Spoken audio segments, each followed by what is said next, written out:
Alors, dans cette nouvelle leçon, nous allons voir comment ferrailler un groupe de poteaux, c'est-à-dire sélectionner un groupe de poteaux et calculer même ferraillage pour ceux-ci. Ok, donc je signale tout d'abord que l'opération ferraillage d'un groupe de poteaux est valide que pour des poteaux ayant la même géométrie. Donc là, c'est très important. Il faudrait au préalable que les poteaux aient la même géométrie pour que le logiciel puisse évaluer ferraillage pour le groupe de poteaux dont nous avons sélectionné. Ok.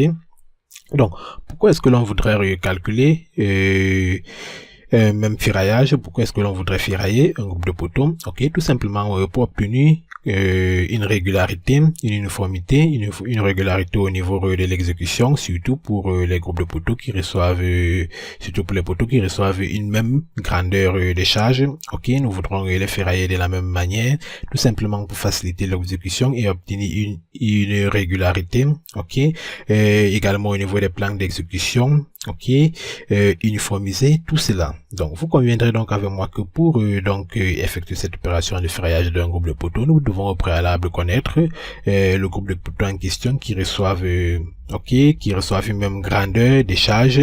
Ainsi, nous pourrons donc sélectionner ces poteaux-là et ainsi calculer un même ferraillage pour ceux-ci. Donc, comment donc connaître? Donc, par exemple, nous ne pouvons pas, par exemple, ferrailler un poteau du dernier étage de la même manière qu'un poteau du rez-de-chaussée. Ok. Donc, comment donc connaître le groupe de poteaux en question qui reçoivent la même grandeur de charge? Ok, donc déjà, nous pouvons avoir une idée de cela de manière visuelle à travers la cartographie pour les barres. Ok, donc l'outil cartographie pour les barres, outil que nous avons déjà vu, affiche tout simplement les résultats des différents efforts, que ce soit efforts, contraintes et le reste pour nos barres sous forme de cartographie. Donc, grâce à ces cartographies de manière visuelle, on peut interpréter les différents efforts qui sont sur nos barres. Donc, bien évidemment, pour obtenir les résultats de cette cartographie pour les barres, toujours lancer le calcul de la structure. Donc, on va lancer le calcul de la structure. Ok.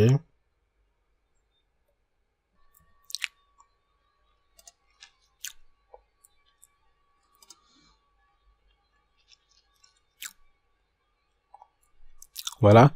Une fois le calcul terminé, pour mieux apprécier mes résultats de la cartographie sur les barres, je peux décocher le copier des profilés. Ok. Et je vais venir sur les résultats. Je vais venir sur cartographie pour les barres. Donc, là, j'ai les différents composants des efforts dont je vais afficher, notamment Fx qui est déjà coché ici, qui est la force axiale pour les poteaux, qui est bien évidemment ce que nous voudrons observer dans notre cas ici. Donc, je vais normaliser. Et là, je vais appliquer.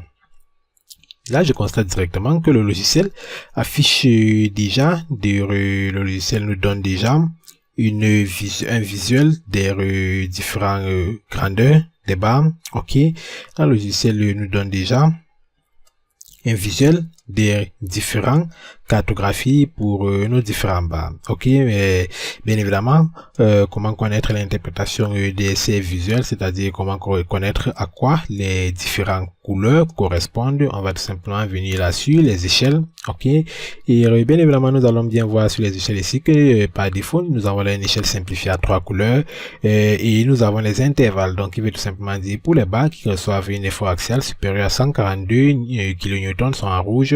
Ici, pour les barres qui reçoivent des efforts axiaux supérieurs à 53,309 kN sont en vert et ceux qui reçoivent inférieur à 59,309 kN sont en jaune. Donc, vous conviendrez donc avec moi que les barres les plus chargées ici sont ceux qui sont en rouge. Ok, les barres les plus chargées sont tout simplement ceux qui sont en rouge et moins chargés sont ceux qui sont en jaune. Ok. Et je signale bien évidemment ici, comme nous l'avons déjà vu, que les résultats de cartographie dépendent énormément de la combinaison des charges choisies. Donc nous avons là le cas permanent. Si nous prenons combinaison 1, que nous connaissons que c'est la combinaison qui donne l'effort maximum, ok, pour nos différents barres, vous voyez, le logiciel va reprendre l'effort maximum que subit une barre ici, qui est de l'ordre de 2000 kN. Ok, là on peut normaliser et on va appliquer. Ok, on obtient donc la même cartographie. Ok, mais je signale donc ici que nous avons là un bâtiment R+4 et nous avons une très grande valeur des charges de l'ordre de 2000 kN.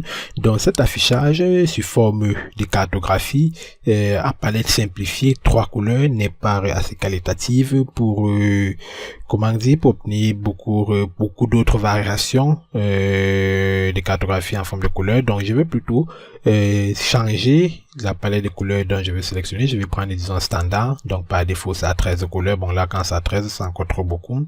Ok, si j'applique là ça va me donner quelque chose en arc à ciel, c'est encore beaucoup. Donc je vais me limiter disons à 6. Ok, je vais normaliser, je vais appliquer. Ok, donc là je me suis limité à 6 couleurs. Et bon, si là j'ai un affichage de couleurs qui n'est pas très convenant pour moi, donc je peux changer les couleurs. Je vais dire quoi, les barres les plus sollicités sont par exemple disons en rouge, suivi de ceci, suivi de ce que je vais dire comme ça. Donc je vais paramétrer tout simplement là une affichage de cartographie selon donc comme ça me convient. Ok, je prends par exemple des couleurs vives allant disons de une couleur forte à une couleur moins. Ok, donc je vais normaliser, je vais appliquer, voilà. Ok, donc là c'est donc très bien. Voilà donc une meilleure cartographie. Ok, voilà les meilleures cartographies. Je sais que les poteaux les plus chargés sont très rouge après bleu. Ok, donc voilà donc une cartographie qui est plus intéressante parce que ça nous donne un peu plus des différentes variations. Ok, donc à partir de cette cartographie je peux donc obtenir des résultats comme par exemple vous voyez donc que au dernier étage au dernier étage, nous avons pratiquement tous les bas ont la même couleur. Donc, ils reçoivent donc une même grandeur de charge allant de 0, ok, jusqu'à 800. Donc, disons 799,999 parce qu'à partir de 800, on commence à être jaune.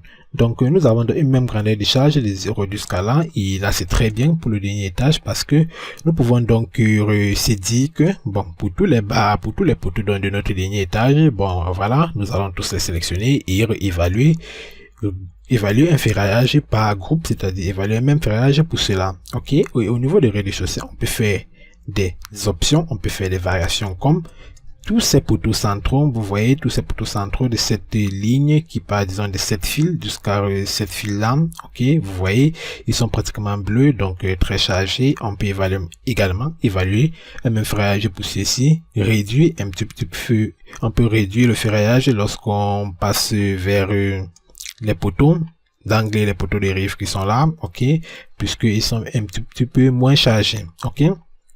Donc, bien évidemment, à travers le diagramme d'interaction, ok, si à travers le diagramme d'interaction, on pourrait également obtenir des résultats. Donc, vous voyez quasiment que le passage du donc nous avons là rez-de-chaussée, premier étage, deuxième étage. Donc le passage du deuxième étage au troisième étage change quasiment la cartographie. On quitte du jaune quasiment à cela. Ok, et cette couleur-ci qui va des 0 jusqu'à 800 kN est plutôt constante sur les deux derniers étages. Ok, donc si à travers donc les résultats des diagrammes de moment d'interaction, on trouve que l'effort sollicitant se trouve très petit dans le diagramme de moment d'interaction. On pourrait faire donc des choix comme changer la section du poteau, ok, réduire la section du poteau lorsqu'on passe de cet étage jusqu'à vers cet étage là, ok.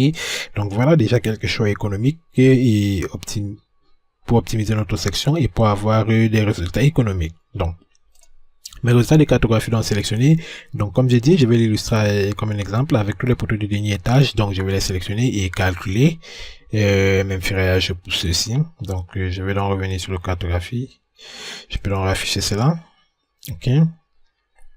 Ce que je vais donc faire, c'est sélectionner tous les poteaux là. Je vais venir là sur géométrie, sélectionner par géométrie, des niveaux de construction de l'avant-dernier. Donc je me rassure que je suis sur bas là en haut là. Je charge. Ok, bon là ça m'a sélectionné tous les barres. Ok, mais parmi ces barres nous avons également les barres, les poteaux et les poutres. Donc nous devons enlever les poutres. Donc je vais choisir attribut de type poutre béton armé et je vais les enlever de la sélection courante. Là j'en ai sélectionné poteau, donc là je peux refermer. Je reviens donc ici, géométrie de ici jusqu'à là. Je décharge la sélection courante et dans ça, je vais choisir type poutre béton armé. Je les enlève de la sélection. Ok. Donc voilà, dans mes poteaux sélectionnés, tout ce qui me reste à faire, c'est tout simplement l'exporter vers le module de ferraillage. Ok, voilà le groupe de poteaux sélectionnés. Exporter vers le module de ferraillage réel pour ainsi calculer un ferraillage pour tous ces poteaux. Donc, bien évidemment, combinaison manuelle. Ça reprend tout.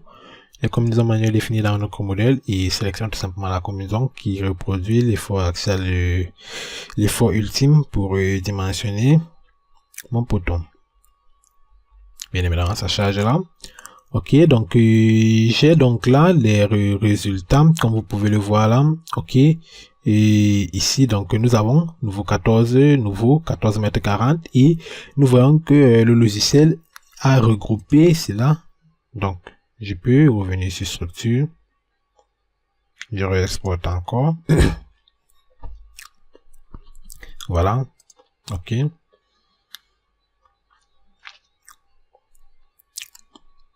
Donc, comme je le disais, le logiciel au niveau des 14 mètres 40, ce sont nos poteaux ici. Donc, le logiciel a regroupé entre deux groupes de poteaux, des poteaux ayant, des poteaux les poteaux numéro 871 jusqu'à 924 et les poteaux numéro 923 jusqu'à 885. Ok. Pourquoi est-ce que le logiciel les a séparés en deux groupes comme cela? Tout simplement parce que, comme je vous l'ai dit, l'option ferraillage d'un groupe de poteaux n'est validée que pour des poteaux ayant la même géométrie. Et si vous regardez ces deux groupes de poteaux, qu'est-ce qui varie dans les géométries? C'est la hauteur. Donc là, nous avons 2 mètres 30 et ici, nous avons 2 mètres 50 suite à des poutres qui passe au-dessus. Donc là c'est très important. Ok, les poutres que passent par ce poteau là fait donc varier la retombée des poutres, fait donc varier cette hauteur de notre poteau qui est ici, et par conséquence nous avons donc parmi tous les poteaux sélectionnés dans cet étage, nous avons certains poteaux par lesquels passent des poutres que les retombées fait que la hauteur ici soit de 2 mètres, la hauteur sous plancher soit de 2 mètres 50 et il y en a d'autres qui fait que la hauteur soit de 2 mètres 40. Donc rien que cette petite variation dans la hauteur, le logiciel va donc séparer cela en deux groupes. Ok, donc si nous sélectionnons plusieurs poteaux ayant des géométries différentes, le logiciel va tout simplement également les séparer ici selon la géométrie. Donc l'option donc ferraillage d'un groupe de poteaux valide pour un poteau ayant la même géométrie. Alors passons donc aux choses les plus intéressantes. Donc si je sélectionne donc ce groupe de poteaux, disons, je viens donc là sur les charges, vous voyez qu'est-ce qui se passe ici. Le logiciel va reprendre les charges de tous ces poteaux là. Donc nous avons là tous les poteaux en question. Ok, le logiciel va reprendre tous les efforts axiaux que reçoivent ces poteaux selon les combinaisons. Ok, il va tout simplement sélectionner la combinaison maximum pour dimensionner un même ferraillage pour tout cela. Donc vous voyez que le logiciel reprend bien évidemment toutes ces charges là. Ok, donc là c'est très intéressant.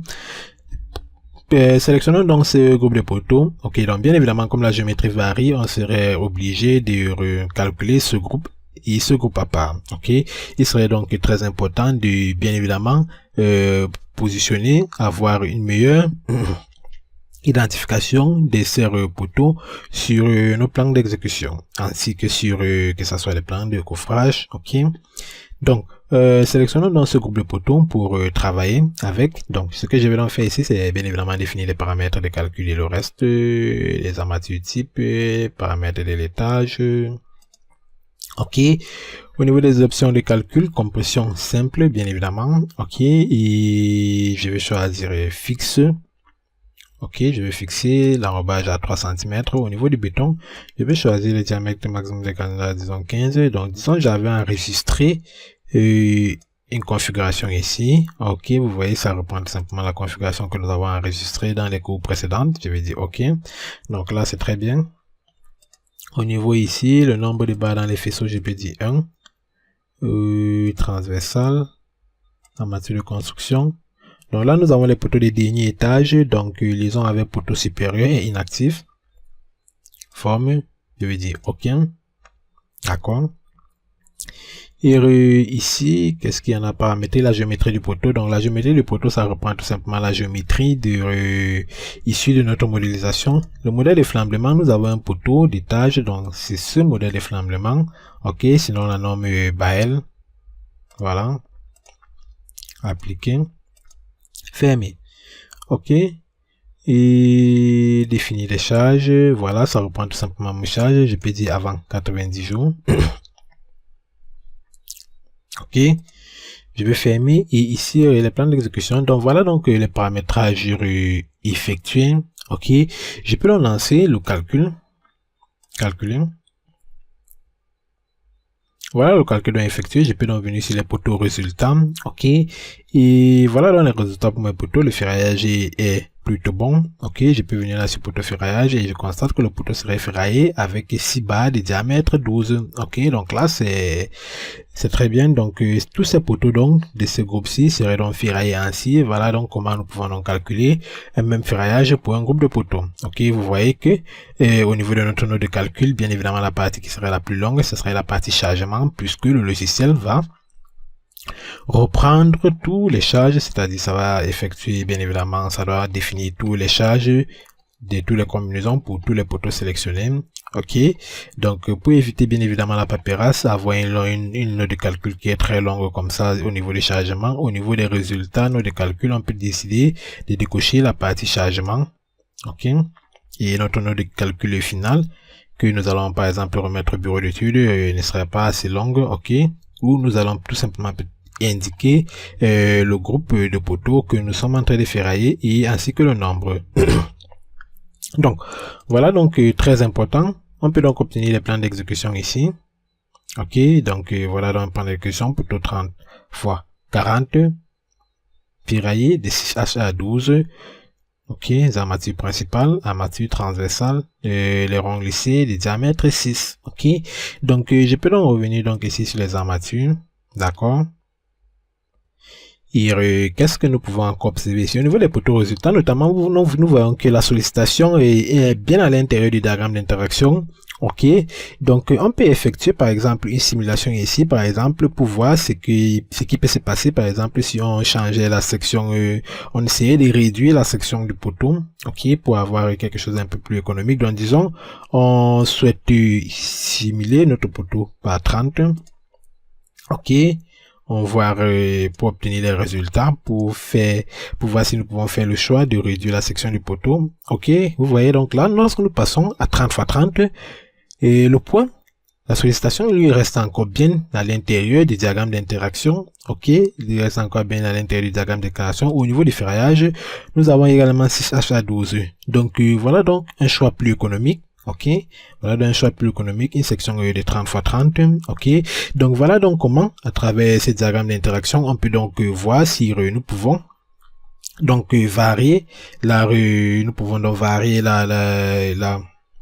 la section du poteau initialement est prévue pour obtenir quelque chose de plus économique. Donc voilà donc déjà une résolution que nous pouvons faire au niveau de notre structure. Ok, que pour tous les poteaux d'étage, pour tous les poteaux de ces derniers étages, disons, on peut également effectuer cette même vérification avec les poteaux de cet étage là. Ok, pour voir si la section de 30 x 30 est passable au niveau du ferraillage. Ok, si cela produit les bons résultats.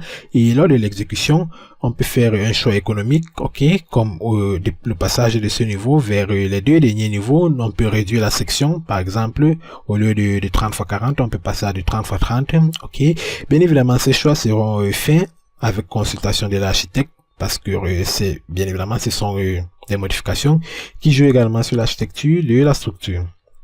Ok, mais voilà donc comment nous pouvons donc sélectionner un groupe de poteaux et ainsi les ferrailler. Ok, donc je pense donc que ça serait donc tout pour cette leçon sur comment donc ferrailler un groupe de poteaux. Donc bien évidemment on va obtenir le plan d'exécution ici et nous allons dans les prochaines leçons voir comment bien nous pouvons paramétrer ici en bas ainsi que exporter sur format PDF. Ok, donc je vous remercie d'avoir suivi et je vous dis tout simplement à très bientôt pour une nouvelle leçon.